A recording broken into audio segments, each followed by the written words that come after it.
I've heard some really good presentations about leadership here at this conference. And frankly, I'm not going to talk to you about leadership. The title is Leadership, the Long-Term Perspective, and we're going to focus on the long-term perspective. We're going to talk about one component of leadership. I happen to think it's one of the most important components of leadership. That's foresight, the long-term perspective. Looking ahead 10, 15, 25 years. We're talking about the future. Long-term perspective is the ability to look ahead, one of the most sought-after leadership traits.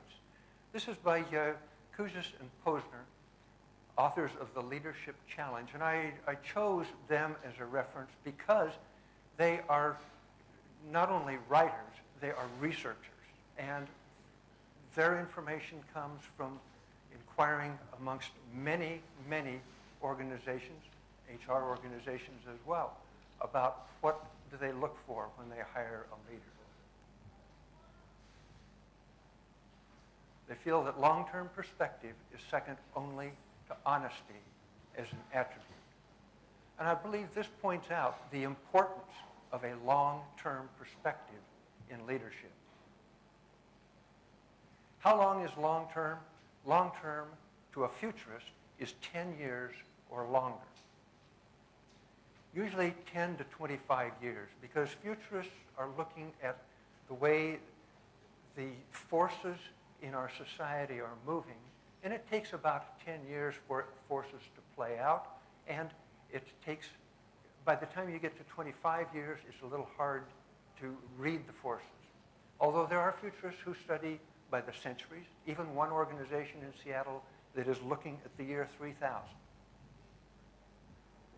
Okay, I believe that foresight and future studies is not only learnable, it is teachable, and it is teachable at many levels. Now, we have about 25 universities around the world who are teaching foresight and future studies at a graduate level, master's degrees and PhD degrees. But there are at least 100 universities that are offering classes in foresight and future studies, and that goes right down to the community college level and even the high school level. Just before I came here, I received an email from a firm in Johannesburg sending me some pictures of high school students who were using the workbook and this book as a background for learning about the future. We're going to talk about concepts for understanding the future. Understanding the long-term future. A few concepts. First concept, futurists believe that the future is not predetermined. Well, for thousands of years, people wanted to know about the future. They wanted to know about their future. And they looked for predictions. They looked for people who could predict the future for them. And notice I say the future. The difference here is in the 50s, some people got together and started really thinking about the future. How can we understand the future? One of their first discoveries was that they realized the future is not predetermined. That means there is more than one future available. That's the foundation of the theory of alternative futures, which is also the basis for scenario thinking.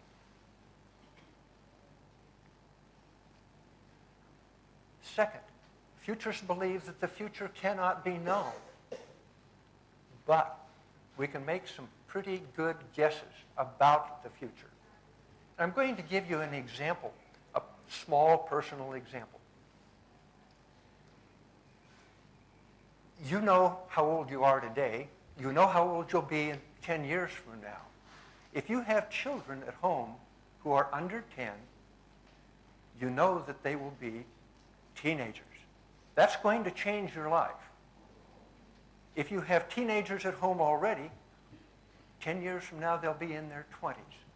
They will be completing their education. They will be starting careers. They will possibly be moving out of the family home. They will be thinking about marriage, and they may be thinking about your grandchildren. That will also change your life. So we can see some of the things that are coming by just stopping to think about them and evaluate them. You can see a lot about the future by simply thinking about it.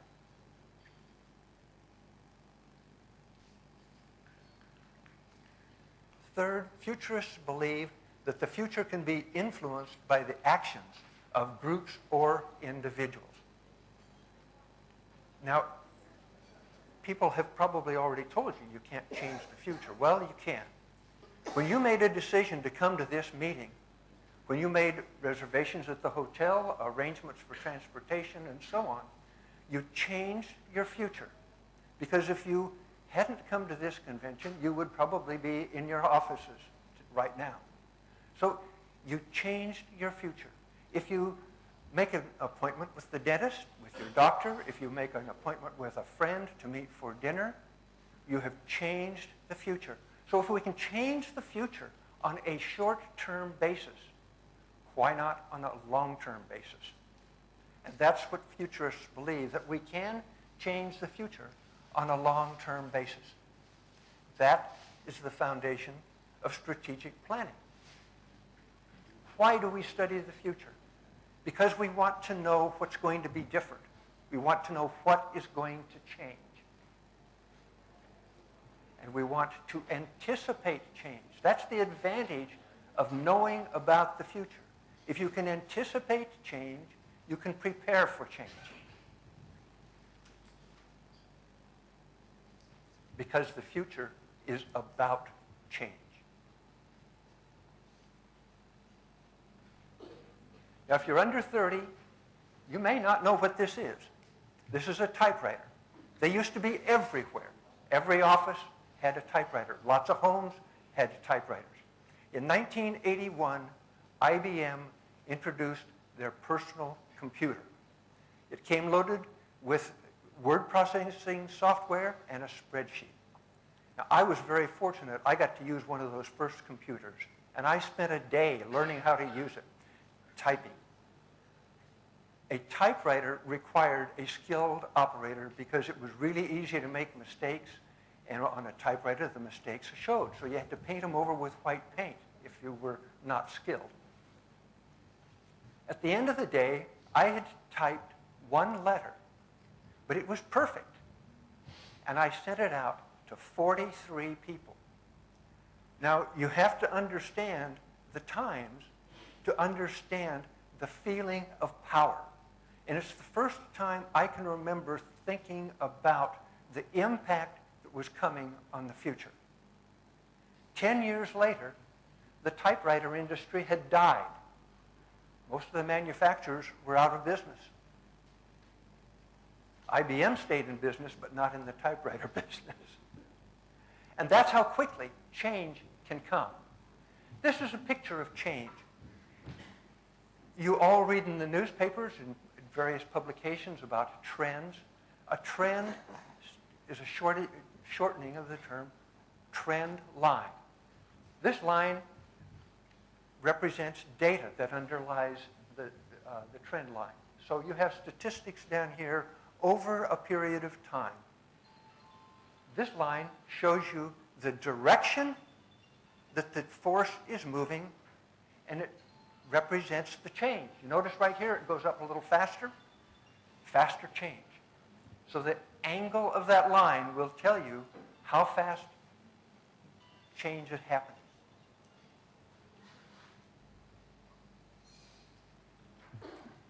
In your organizations, if you decide to introduce futures thinking, long-term perspective to your leaders, to your rising leaders, and maybe to the rest of the organization, where do you start? Well, there are about 24 universities teaching future studies worldwide. You can send them off to school, or they can sign up and take classes online. University of Houston does classes all over the world online. I'm suggesting that you consider starting very small. Now, I'm going to use an analogy here of airplanes because I happen to like airplanes. If you're going to learn something new, if you are going to learn how to fly, you start out in a trainer. A trainer is pretty cheap, and when you fly it, it reacts immediately to everything you do. But if you start out in an airliner, can you imagine? Have you seen the cockpit of a 747? That is complexity at its maximum. The same applies to the difference between learning as an individual and learning in a large organization on the job. Now, my work in future studies, I graduated from the University of Houston and went on to do PhD research. I was absolutely convinced of the value of futures methods. They work. But they didn't work very well for individuals. So my research was based on taking these methods that were designed for very large organizations and bringing them down to the level of an individual. Scalability. That's a very important word here, because what scales down will probably scale back up. So these methods, and it was pointed out to me by some HR people when I spoke at a convention in Indianapolis, that these methods scale up. This is what we need for our leaders. This is part of our education program. Tell us more. And I did. So that's what personal futures is. It's a scaling down of the same methods that organizations use all over the world very successfully. The steps, the tools, and the methods are the same for Shell Oil Company as they are for you or for me.